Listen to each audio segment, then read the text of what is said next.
Welcome to Play-by-Play Student Sports Network and the Next Network's Campus Kickoff. Good evening, ladies and gentlemen. Welcome to Week 5 of Campus Kickoff with Harris Sideband. I'm Mike Lemersky.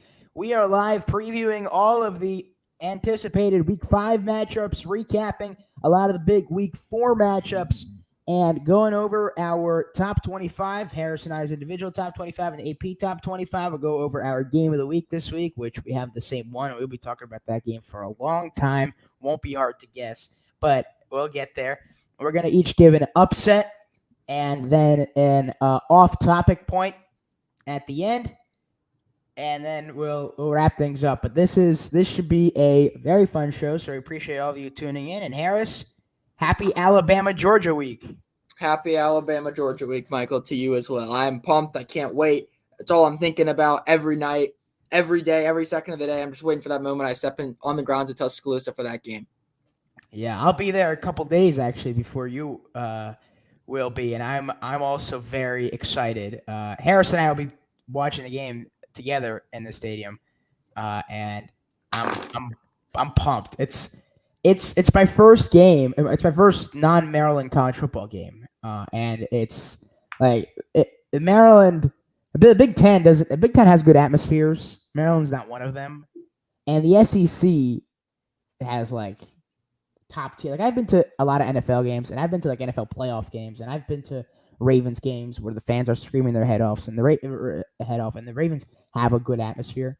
But what I'm expecting this Saturday night, all I'm saying is y'all better not disappoint me, Harris, and the Crimson Tide fan base. I think that'll just be crazy. No, you won't be disappointed whatsoever. It's Saturday down south. Down here in the South, where college football just means more, the Southeastern Conference, nothing beats SEC football. I'm thankful I've grown up in the South. I've been to Georgia games, Florida games, obviously Alabama games as a lifelong fan, and nothing beats any SEC environment. It's crazy week in and week out.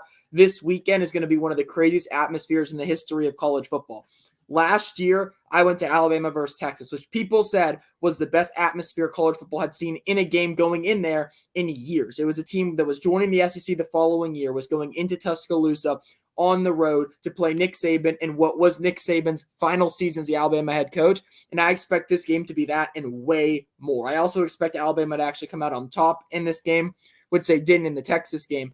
But no. The environments, the atmospheres, the songs, the games, they're crazy down south. You will not be disappointed whatsoever. Well, I'm super pumped, and I would assume Saban would be at the game anyway, but as an added bonus, College Game Day is there, and obviously Nick Saban is going to be part of that Saturday morning, and I assume the crowd there will be very excited for like a legend that has meant so much to that program.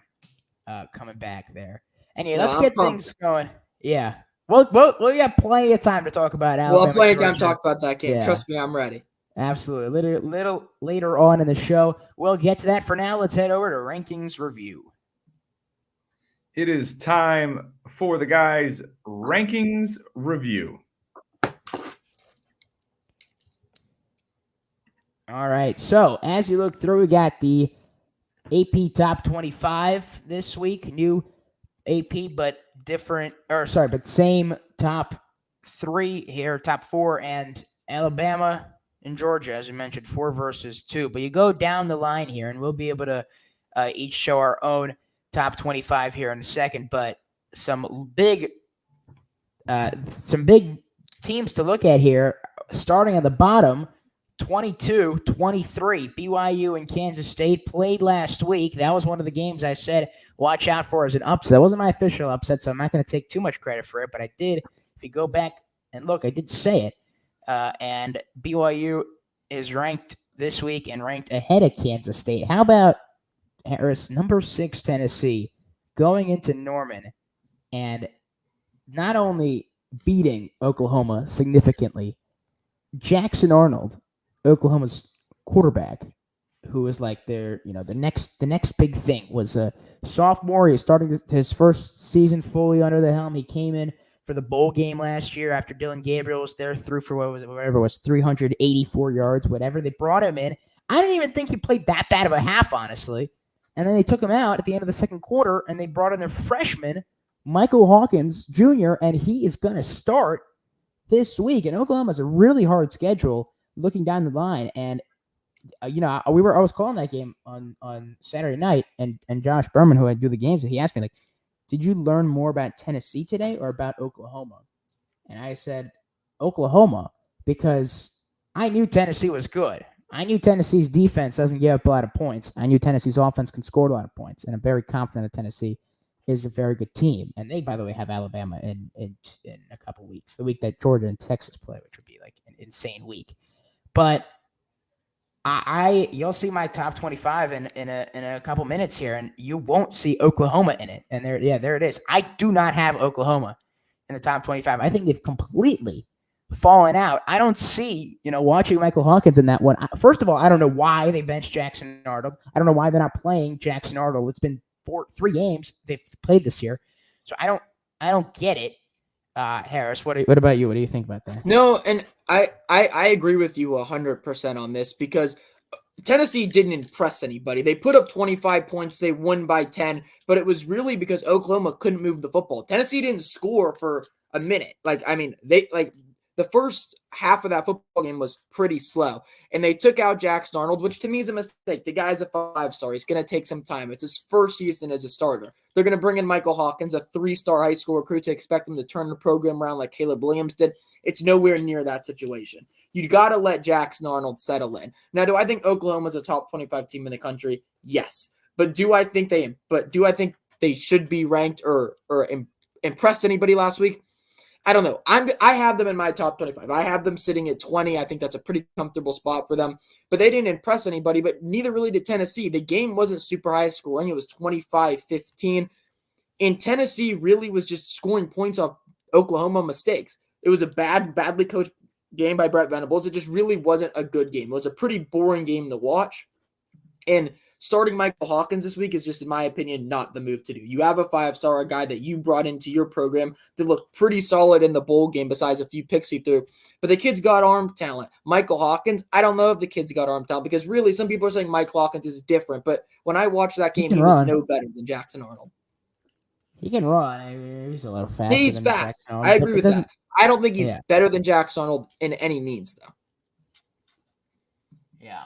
It doesn't make sense. Tennessee's the number 5 team in the country this week on the people. They jumped Ole Miss. They shouldn't have jumped Ole Miss, because they beat Oklahoma, and sure they beat everybody else by 60 points or whoever they played. They knocked the boots off of NC State, but Ole Miss is a team that has also knocked the boots off of everybody. They're killing everybody, and they have a more high-powered offense than Tennessee does, because Nico Iamaleava is not that good. I'm sorry. He did not look that good last week. His QB play was mediocre at best versus Oklahoma. I've been saying it since week 1. Everyone freaked out when they beat Chattanooga, right? But that quarterback play was mediocre against Oklahoma. Okay, but whatever argument you just used about how Jackson Arnold is young and he needs time to develop, right. I understand the exact same thing about Nico Iamaleava. Right, but Jackson Arnold doesn't have nearly the hype that Nico does right now. Nico's being praised as the SEC. Yeah, he hasn't. It's not like you're acting like Nico's played bad. He hasn't played bad. He's been mediocre at best. He played great against Chattanooga, sure. And I'm not going to count that. He made good throws against Oklahoma. He threw 2 picks against NC State. He didn't look very good against Oklahoma. Am I wrong? Well, he looked better than Arnold. He looked better than Hawkins. I thought he looked good. He didn't look very good. Every single team that you have that I'm looking up and down in your top 10 has a better quarterback than Nico Iamaleava. Drew Aller is not better than he is. Drew Aller is better than Nico. He started for 2 seasons, and this season he looks way more polished than he did last year. Okay, but we also have really good quarterback. You think Klubnik's better than Klubnik's played unbelievable the last 2 weeks. Okay. No, I agree. I have Clemson higher than you do. Right, you do. Clemson's looked unbelievable. They've shut out everybody in the first quarter, I'm pretty sure. And it's not like they've shut them out 14-0. I think it's a combined score of close to like 60-7 in the first quarter of the last two games. I have Missouri sitting at 10. I have Clemson at 12. Missouri dropped 6 spots because they kept the game close in an SEC environment against Vanderbilt. And Vanderbilt is one of the most underrated quarterbacks in the entire country. Yeah, I like that guy. What's his name? Diego Pavia from New Mexico State. He's a beast. He's a beast. He's completely turned around the program at Vanderbilt. himself because they're able to run the RPO triple option offense that he ran at New Mexico State, which brought them to the CUSA Bowl game last year. Or Right. CUSA Conference Championship game. And they almost beat Liberty. So we just talked about Oklahoma. They got Auburn. They're at Auburn this week. Oklahoma, by the way, has a very difficult upcoming schedule. But But Oklahoma, Auburn's horrible. okay. I know. No, I'm not saying this week's difficult, but it's Hawkins. Like it's a good place to start if you're talking about conference schedule. The rest down the line, this is the team that you want to start against, right?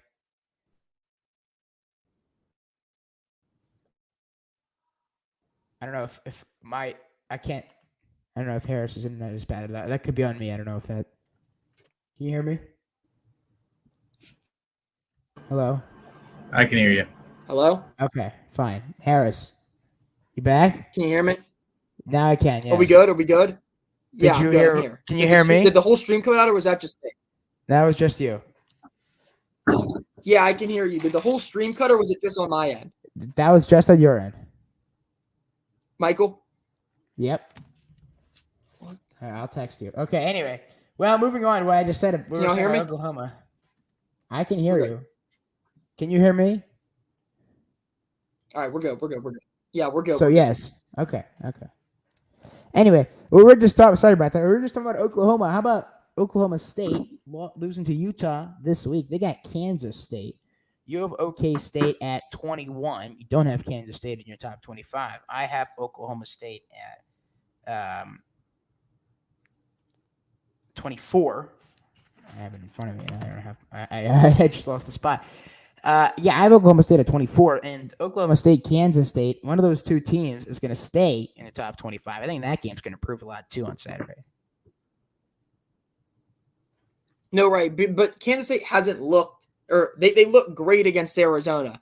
They killed them, right? But then they went in there and they played BYU. Those uniforms, Michael, you called it. The uniforms might have had an it factor there against Kansas State. It's like the throwback magic. They lost 38-10, which was crazy on a night football game where Avery Johnson looked like a different quarterback than he's looked in every single college football game he's played. He looked awful. And I had to knock him out of my top 25, even after how good they played against Arizona, because they lost to an unranked team in BYU, who's now gracefully ranked. And BYU didn't even look that good. Avery Johnson, I think, threw 3 interceptions. He looked awful. The whole team didn't look good. If they can come and get a functional win this week against Oklahoma State, they climb right back into that top 25.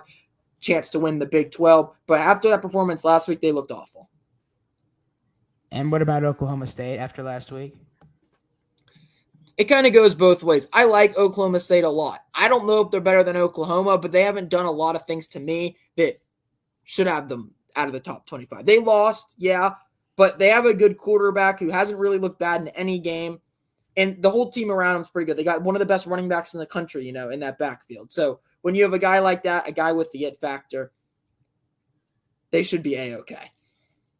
Harris, you and I have the same top 9, I believe, order-wise. Yep, we do the same. Is the AP also the same? No, I don't AP's know a little different. Maybe Because I have Ole Miss over Tennessee. The AP I have has Ole Miss Tennessee. over Tennessee. Yeah. Okay. Well, there you go. See, like I that's why I don't disagree with you. And I've been very impressed with Ole Miss. I think Jackson Dart is just as hot of a Heisman candidate right now as Travis Hunter and Cam Ward and anybody at this point. But there is a matchup I want to talk about here while we have the rankings up. Another ranked versus ranked matchup, and that is on my ranking, which again higher than most. I have for Notre Dame at 14. Lower, I think, than the AP. I have Louisville at 21. I think you have it even lower than that. But I think Notre Dame Louisville in South Bend should prove a lot. That game's 3:30 on Peacock. The AP actually has Louisville higher. Notre Dame are 6-point favorites. I think the Irish are going to win this one. I think the Irish are going to prove that Northern Illinois game was a fluke, that they belong in the playoffs when the season ends. And I mean, last week, I know Purdue's nothing crazy, but it was 66-7 they beat Purdue, which is that's a Big Ten team. Like that's quite a statement after losing to Northern Illinois, who by the way is not that good. Notre Dame, Louisville. What do you think about that? No, I'm with you. I think Notre Dame wins this football game. Louisville, to me, over the last 2 seasons, has been the most overrated team in the country when it comes to the AP. I think they're overrated too. They win games, but not by much and not pretty. Last year, they were like 10-2 or 11-1 going into the ACC championship game, where they lost to Florida State with Florida State's third-string quarterback in Brock Glenn. And this year, they swapped at quarterbacks. The guy they had last year graduated. Now they brought in Tyler Show from Texas Tech, and they got a wide receiver transfer from Alabama, Ja'Cory Brooks. But it's not an explosive offense by any means. When you go into South Bend and play, Notre Dame's going to knock the boots off you, or knock the socks off you. Unless you're Northern Illinois. Right, unless Northern Illinois. But I agree with you. The game was a fluke. Northern Illinois, they deserved their flowers. They got in the AP poll. They lost to an unranked team. They're out of the AP poll. A lot of teams have these kind of fluke games. Not one where you're a 35-point favorite and lose, but teams have fluke games. Georgia was 13-12 against Kentucky. Georgia hasn't lost a regular season game since October of 2020. Every team's going to have a fluke game. Notre Dame had it. I agree. They beat Louisville. I wouldn't be surprised if Notre Dame wins out and makes the playoff because they are a good football team. Yeah. I mean, this week should give us a lot of answers as to a lot of these teams, fill in some holes and some questions that we have. Right. Harris, I have them at 11. I think the AP has them higher than that. And I don't know, Utah is a very interesting team. The AP has them at 10. I have them at 11.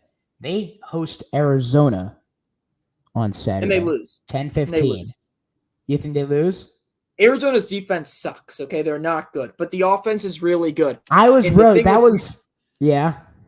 And the thing with Utah is they have a really good offense. They don't have their quarterback. When you don't have a quarterback, there's a problem. You don't have your guy that you thought was going to be that guy. Cam Rising's injured once again.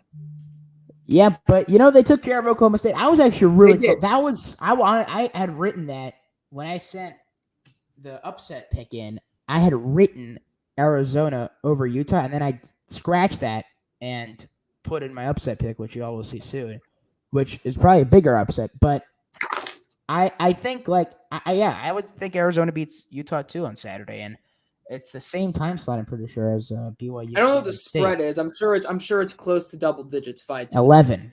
Yeah, for Utah. Yeah, that's what I would assume because Arizona looked awful against Kansas State, but Utah doesn't have a quarterback. When you don't have a quarterback, they beat Oklahoma State, but they're going to have trouble moving through the Big 12 and all the powerhouses that they have in that conference without Cam Rising. So however long Cam Rising's out for, there puts a big question mark on Utah. Because think about last year. Florida State lost Jordan Travis at the end of the year. They moved down in the rankings, didn't make the playoff for good reason. Utah's another team. They don't have a quarterback, so if they don't perform well with that quarterback, they should be moving down the people, not up. Yeah, well, again, it'll tell a lot, but I'm reading the Instagram comments here. I don't know about that G4 Sports Talk about who's a bigger Ravens fan. Well, yeah, well, but that's cool. Let's see, we have another one tuning in here. Anyway, moving on here. I still want to stay actually on the rankings. There's still a couple teams that I wanted to talk about, Harris. How about Iowa State at 16? I have them at 20, a little lower. No, Iowa State's look good. They're undefeated. They beat Iowa in their biggest game of the year, and they've looked pretty dominant in the teams that they've played against. I have them at 16. I don't think they're flashy. They win the games, but they're a solid, mediocre of the line team in the top 25. There's a lot of teams below them that I think are better than them, but they're 4-0. They beat Iowa. They've beat everybody they've played. Therefore, they're at 16. But there's teams below them, in my opinion, that are better. Yeah. I agree there about Iowa State. There's one team, Harris, that I think you and I owe an apology to after the comments we made last week on how bad they were, and that is Michigan. No. They didn't impress me. We made comments that Michigan was bad. USC lost the football game themselves. They handed that game right to Michigan. Miller Moss threw a pick on his own 35-yard line that Will Johnson turned back for 6. And sure, USC was down 14-3 early. They came back, almost won. USC is the better all-around football team. Michigan's defense stood up like crazy. But what me and you were saying last week about Michigan is they don't have a quarterback. Alex Orji passed for 35 yards last week. Okay. 35 yards. JJ McCarthy had games where he threw the ball like 4 times, and he still did enough, right? They also got killed by Texas. You got to remember that. Michigan's not a good football team. USC's a solid football team. Okay, and sure, I know I said Michigan's not a good football team and USC's a softball team. I know that makes no sense. This is what I'm saying. Michigan's not the national championship team they were last year. USC coming into this year was not a national championship caliber team either. They're both ranked between 10 and 20 right now, in my opinion. Did I think Michigan was going to lose the game? Yes, I did. But when you look at it into a bigger, when you open the bubble and you look at who USC had played before, they played LSU in Vegas, but LSU has looked bad against every single team they've played this year. They almost lost South Carolina. They were in it with UCLA for a half. USC took that game all the way down to the last minute. USC is a team between 10 and 20. They're not a team between 10 and 1. That's where I made a mistake was I overlooked that LSU win, but that LSU win really wasn't that impressive. Now, Michigan and USC, they're both like, let's say 13-15. What do I have it? I have it 13-14. They're right there with one another. They took that game to the final minute. Neither one of them is competing for a national championship. They're competing between spots between 10 and 20 in the 8 people. Just throwing out, by the way, for all that Harris just said about how bad Michigan still is and how good USC still is, he still has Michigan ranked above USC, right? And right, USC also did. USC just lost to Michigan, so I don't understand how you can sit here and actually still say that USC is like Michigan's not as good as USC. Right. I think USC is the better all-around football team. I have Michigan ranked above them. They beat them. They deserve their flowers. They won. Right. But USC sold the game single-handedly themselves. They should not have lost the football game. Did Michigan not put up 27 points? 27.7 of them were on defense. They didn't look good on offense. They threw for 35 yards. They have a good defense. They have a really good defense. They have Will Johnson a really bad offense. So, okay, but at the end of the day, they beat a team that you think overall is better. That says a lot about your program. I think you got to give a lot of credit to Michigan for that win. But what happened the week before? 2 weeks before. But this is why Michigan's not in the top 10, right? Right, that's what I'm saying. 13. They're not a team between 10 and 1. They're a team between 10 and 20, and I have them at 13. There you go. USC, by the way, who is 13 in the 8 people, hosts Wisconsin in a conference in a Big Ten. And they win. USC should have no more problems, really, unless they play a powerhouse team in the Big Ten. Van Dyke is hurt. They should not lose. Right, they shouldn't lose. Alabama killed Wisconsin. Tyler Van Dyke's out for the year. I'm pretty sure he tore his ACL. He's done. The Wisconsin program for the year is done. They will not make a bowl game. Right.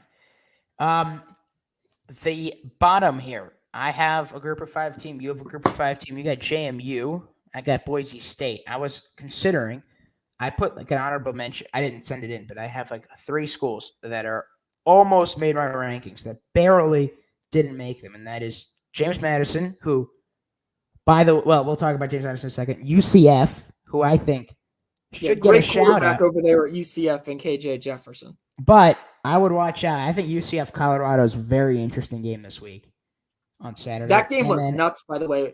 I'll talk about that later, but that game was absolutely crazy. Yeah, Colorado Baylor was insane. Oklahoma was the other team that I had out that most have in. James Madison, Harris. Look, unbelievable against North Carolina.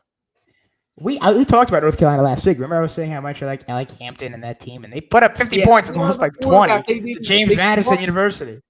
Right, and they swapped quarterbacks in the game. JMU shopper, they have to prove that. They just beat UNC. They put up 70 on them.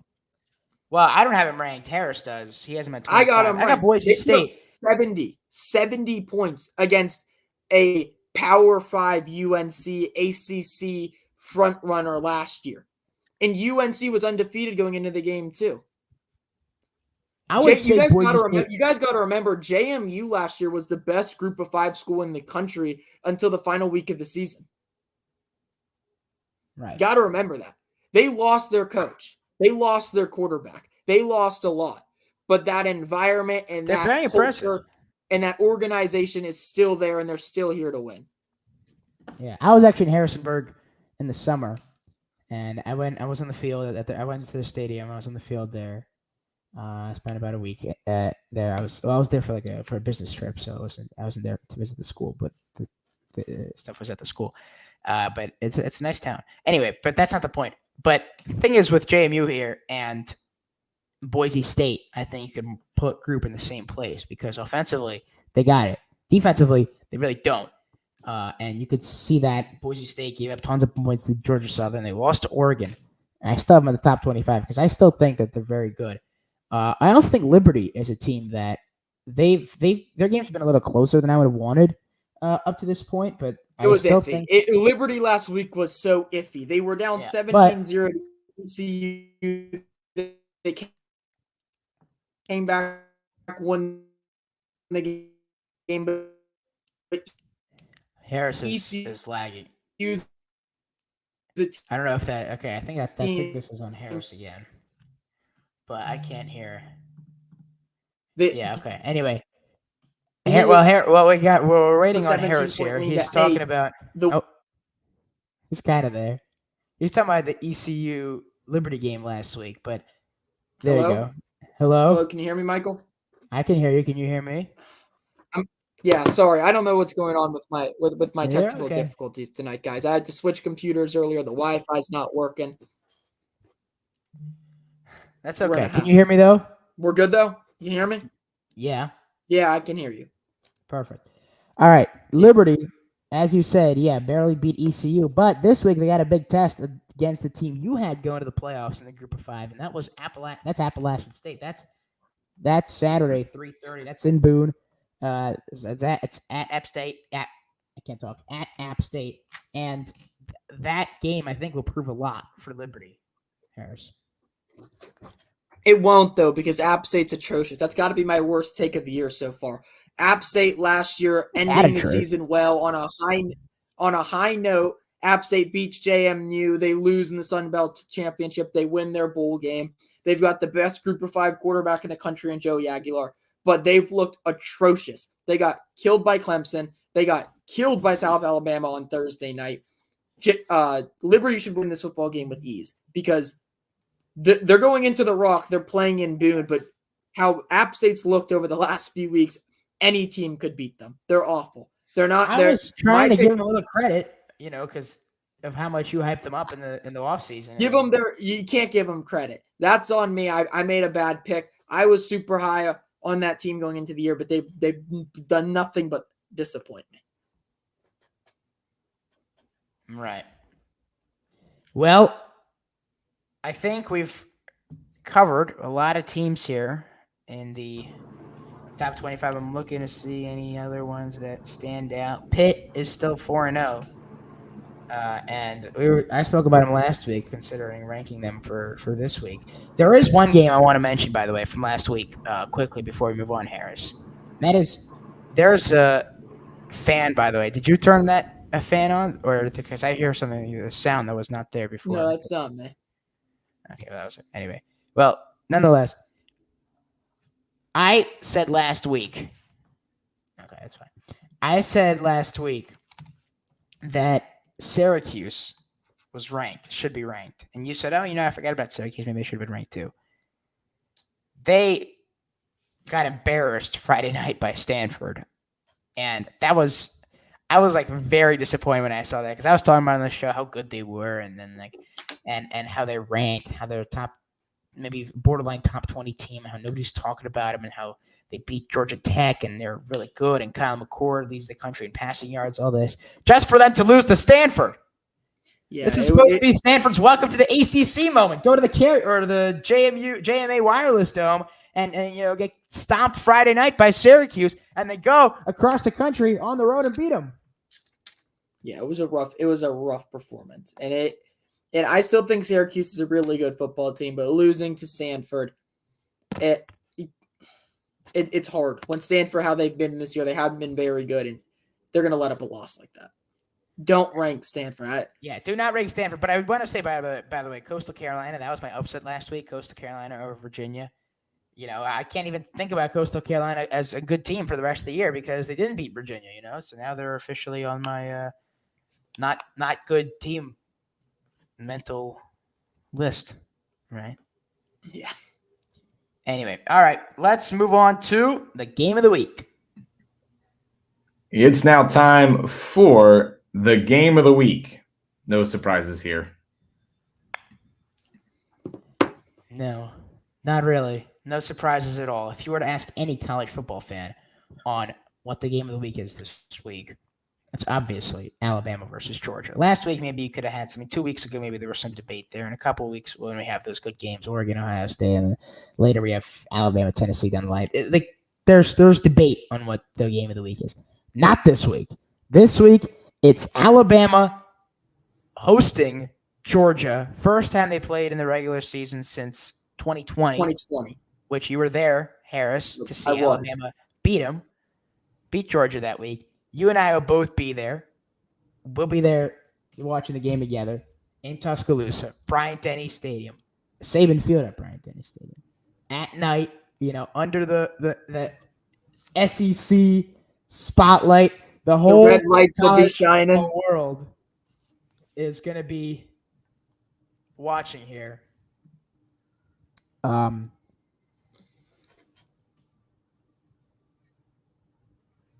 Anyway, Go ahead. Alabama, Georgia. I can't wait for this game. This is the game that I had marked on my schedule for the last year. I watched Alabama play Georgia in 2020. It was the last time they played in the regular season. It was in Tuscaloosa. Bama and Mac Jones beat them 41-24. So many explosive players were on that team. The narrative around Georgia is they haven't lost a regular season game since they played Florida later that season. They lost 2 games that year. Since then, they haven't lost a regular season game. They haven't lost one it'll be 4 years Halloween weekend, which is crazy. But it's not going to get to 4 years because they're going to lose to Alabama. Don't forget, every single year, Georgia goes to play Alabama almost. In a big game, everyone freaks out about it. And over the last 5 years, Georgia has been the team where everyone's like, they are unbeatable. No one's going to beat them. Alabama's going to lose. It happened in 2020. It happened in the SEC Championship in 2021 or in 2022. It happened last year in the SEC Championship game. But in every single game that Georgia has played Alabama, they have lost since 2008, except for one national title without John Mechie and Jamison Williams. Georgia simply can't beat Alabama. And this year, it's no different. I don't care about Carson Beck. I don't care how good that defense is with Malachi Starks. I care about the atmosphere that Kalen DeBoer has brought to Alabama this year. We're talking about the Heisman Trophy, the future Heisman Trophy winner. I can imagine him hoisting that thing up right now. Jalen Milroe in the biggest game of his career so far besides the Rose Bowl. This game is bigger than the SEC Championship last year, in my opinion, because you know what it is? It's setting the narrative for Kalen DeBoer in Alabama. You have to win this game. It's not Nick Saban anymore. It's not Kirby Smart. It's not Nick Saban versus former defensive coordinator. It's Kirby Smart versus the future of the SEC and Kalen DeBoer. This game means more to college football because it'll set Alabama back on the map and decline the narrative that Nick Saban was Alabama, because I can promise you right now, Alabama is still here, and they're here to stay. Yeah, I mean, this one will be very fun. I want to add a personal twist to this. I wanted to share this publicly because I already shared it on my personal channel. I'm a senior in high school now. Harris, you're already committed to Alabama, but I am between, honestly, there's 4 schools that I'm applying to. I'm applying to more than 4, but there's 4 that I'm strongly considering. And that is, if I get in, Maryland and Syracuse. Maryland's obviously in state, and they got a good broadcasting program. And Syracuse is it's Sportscaster U.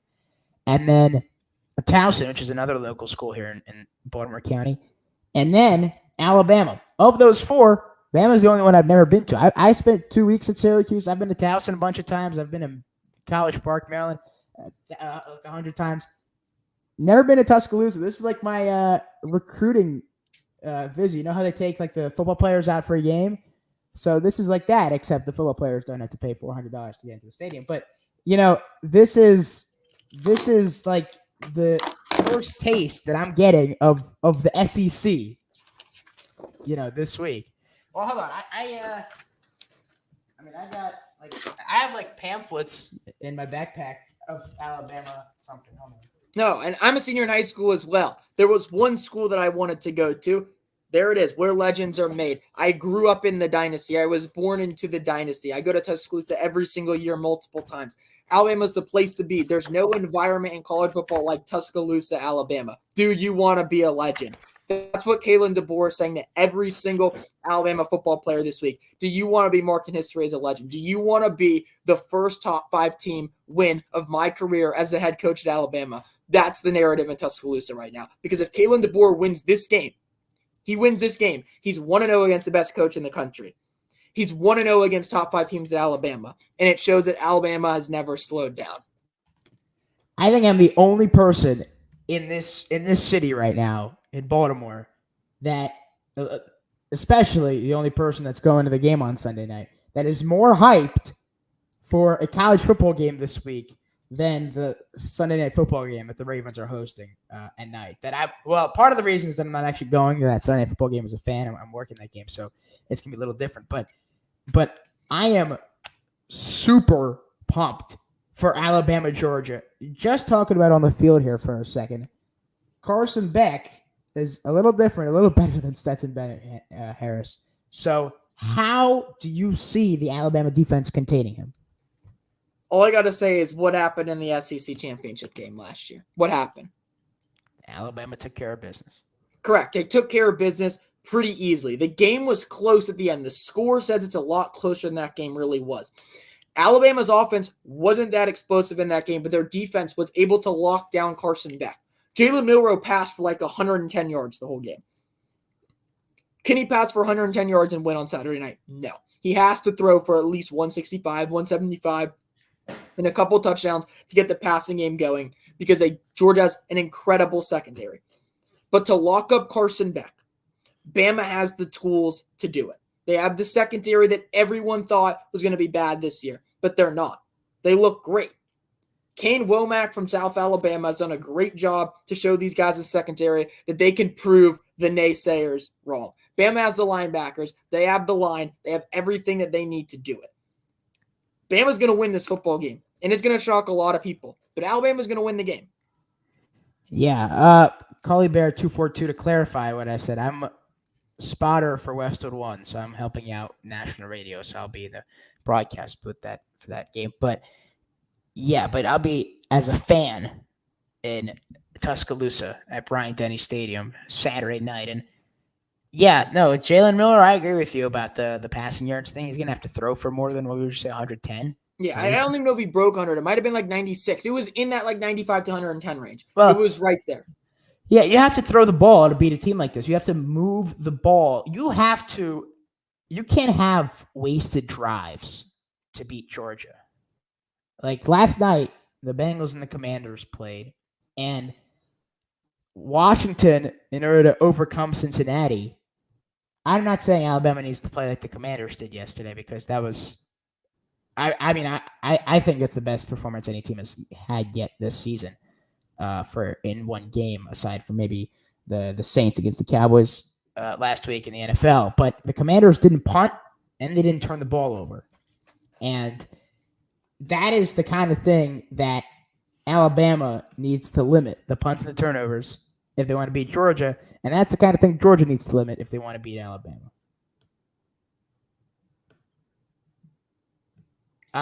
Mike, I'm cutting out over here. Yeah. I can't. Yeah, you are cutting out. My internet's going out again. I don't know what's going on tonight. Can you hear me now? Well, anyway. Well, I was just about to ask Harris for a score. Can you hear me? Oh, yes, I can hear you. Can you hear me? I'm here. I'm back. Okay, you're back. All right. Give me right now, Harris. And you know what? Actually, well, there you go. I was just about to ask. This is Harris's upset pick. Let's go ahead and get your score prediction right now. 41-24. That's been the score of 2 Alabama-Georgia games in the last 5 years. That's my prediction for this week as well. 41-24, the trifecta, the staple, Alabama beats Georgia. So, maybe they will have to play like the Commanders did yesterday. No punts, no turnovers to get 41 points on that Georgia defense. I don't know how that's going to happen. I don't know. I don't know who's going to win this game. I'm torn. I think I'm leaning Georgia right now. I want Alabama to win, but I'm leaning Georgia right now. So I'm gonna say that. Have we talked enough about this game, or you want to say anything else? No, I think we've talked a lot about it. I could say a lot. I could go on for hours. There's a Right. hurricane coming to Atlanta. My Wi-Fi's going crazy. We probably need to move the show on before my Wi-Fi completely cuts out. So, All right, let's do it. Let's go to my upset pick here. Illinois going to Happy Valley. It is an 18.5-point spread. Now, unfortunately, it's at 7:30. It's at the same time as Alabama, Georgia. These two games. So, well, everybody should have their eye on Alabama, Georgia. Simultaneously, Illinois could. I think they'll definitely cover, but don't be surprised if they go to Penn State and beat Penn State. I think Illinois is a very good team. They went to Lincoln, beat Nebraska in overtime on the road Friday night, beat Dylan Raiola there, and I don't think too many people expected that. They were underdogs in that game, and now they have Penn State, huge test on the road, one of the hardest places to play in the country, especially at night. And James Franklin, their head coach, they have the whiteout scheduled for October something against Washington, but he said that bring that whiteout atmosphere because they're going to need it if Penn State wants to beat Illinois. And I hope that this could be a close game. There's one other team, by the way, that we didn't talk about in the top 25, Harris, that I think we should mention. That I don't think you had in your top 25, and the AP did not have him in the top 25, and I had him at 18, and that is Indiana. What are your thoughts on that? And I know Indiana's a great football team. They brought in Kirk Ignetti from James Madison. Oh, we lost Harris. Well, they've looked really. Oh, there he is. He's back. Really good. Well, there's a hurricane coming really to the Atlanta area. Oh, football team. We're losing Harris here. They should be ranked. That's on my end for now. What is going on? Harris, are you back? Can we hear you? I can't hear you. Well, anyway, we're gonna move on. But yeah, that's my upset. Ultimately, Illinois. Who? There you go. I think you're back. No, maybe not. Illinois, who I have at 17, going to Penn State, who I've got at 9, and beating them. All right. Well, let's go ahead and move on to the off topic.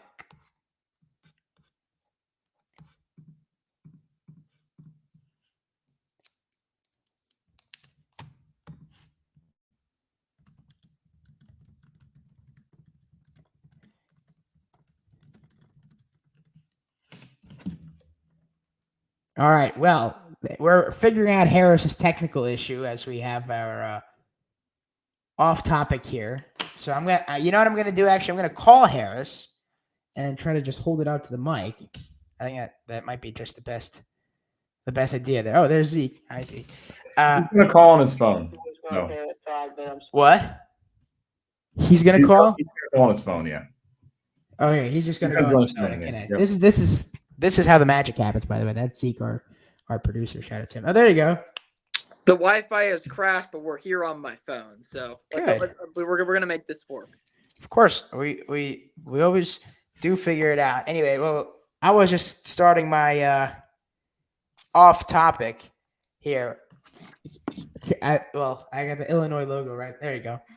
All right, my off topic is that of all the FBS schools in the country, one of them has a Jewish quarterback. And that is, ironically, Brigham Young University, Jake Retzlaff, the quarterback of, BYU, obviously super Mormon, super religious school. He's a Jew. He's starting. He's the only Jewish quarterback in the FBS, and they handled Kansas State. And I just think it's a cool story, and that is something, off topic here that I wanted to talk about. He was the number 2 JUCO quarterback. He he is a very good story out there in Utah, in Provo. And this week, I'm gonna actually hold on. This week they play. Can they play this week? They do. They go to Baylor at noon this week, which, by the way, Baylor is favorite for some reason after losing to Colorado, but they're going to upset them too. No, yeah, I like that pick a lot. Obviously, I'm here for it. Jew to Jew, I'm here. I love when there's a Jewish athlete in the mix. There's not very many of us. There's not very many of them that have lived on, and there's not many of them that have come from the past. But we got one in the FBS playing for a super Mormon school, which, as you said, is pretty ironic. But, I'm here to see it. I love the Jewish athletes. Yeah, he took over for Caden Slovis after the West Virginia game last year. Or, no, wait. He played. Has he started the whole year? I don't know. I'm not even gonna lie. I knew he was on the team, but I didn't know he was the starter. Right. Well, I didn't know he was a starter until they beat Kansas State. When I turned on the Kansas State game, and then I looked and I saw that the only Jewish starting quarterback in the FBS plays for BYU, which I think is really interesting. Do you have an off topic this week, Harris? Yeah, I do. It's not really off topic, but what changed in the Clemson offense? Because Clemson offense over the last 2 years, 3 years has been completely dull. But over the last 3 weeks, they look like one of the best passing offenses. Over the last 2-3 years and week 1 of this year. Right. But over the last 3 weeks, they've looked like the most high-powered passing offense in the country. In the first quarter, they've shut guys out by 50-plus in the last 2 games. Cade Klubnik has scored a touchdown, I think, on every drive in like the first 6 drives that he's played in the last 2 games. They look incredible. Did the play calling change? Are they letting Garrett Riley run his offense? I just want to know what's going on at Clemson because they look like one of the best teams in the country. Yeah, no, I agree. I got Clemson at 10. I think they're really good. When Clemson and Miami play each other in the ACC championship, that's going to be a very good game. Great game. Let's just say that. Anyway, anything you want to mention here before we wrap things up for our Week 5 show? Not really. I mean, I would probably have some more stuff to say about Alabama, Georgia. As I said earlier, my Wi-Fi's out. I'm on my phone. It's a little uncomfortable doing this here. Next week, let's hope the Wi-Fi's all good. The hurricane doesn't hit Atlanta. This weekend, though, we got Alabama, Georgia. Michael and I are in attendance. We're in for a crazy game, a crazy weekend, and I can't wait. You know what? I'll bring a microphone or something. Maybe we could record something for Student Sports Network on their social media platforms on Instagram and whatever. Like a quick video, couple minutes, pregame show, or maybe even go like live on something. That just if we get to do that on Saturday, I think that'd be fun. So look out for that. But I'm very excited for Alabama, Georgia this Saturday night in Tuscaloosa, where the campus kickoff crew will be together in person. Well, 2/3 of the campus kickoff. 2/3, yeah. In person, but but either way, that'll do it here for the Week 5 of Campus Kickoff. For our producer, Zeke, and my co-host, Harris Sideband, I'm Michael Mursky. Enjoy your Week 5 of college football. I know Harris and I will. Thank you for watching. Thank you for listening, and have a great rest of your night. This has been Play by Play Student Sports Network and the next network's Campus Kickoff.